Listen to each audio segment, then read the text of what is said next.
બનાસકાંઠા જિલ્લામાં ગ્રામ્ય વિસ્તારમાં ધોળા દિવસે ચોરી થઈ રહી છે, છતાં તંત્ર લાચાર કે પછી મલાઈ માર્કેટ તેવી ચર્ચા સમગ્ર જિલ્લામાં ચર્ચાઈ રહી છે।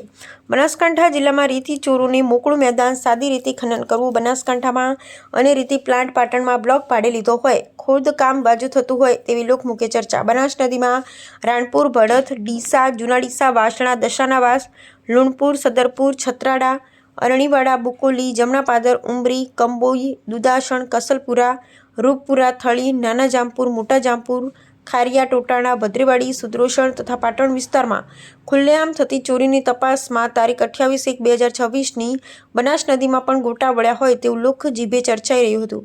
જો સાચું હોય તો શરમજનક કહેવાય। આમ બનાસકાંઠા જિલ્લામાં ગ્રામ્ય વિસ્તારમાં ધોળા દિવસે ચોરી થઈ રહી છે, છતાં તંત્ર લાચાર કે પછી મલાઈ માર્કેટ તેવી ચર્ચા સમગ્ર જિલ્લામાં ચર્ચાઈ રહી છે।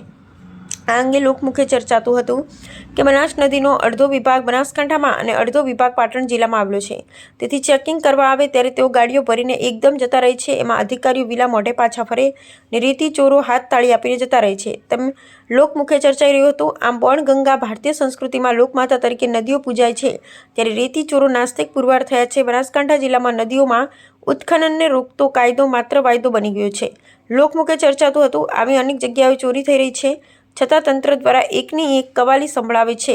અમો લાચાર છીએ। રેતીનું ઉત્ખનન નદીઓના અસ્તિત્વ સામે ખતરો મંડાઈ રહ્યો છે। અહેવાલ રામજીભાઈ રાયગુર, બનાસકાંઠા।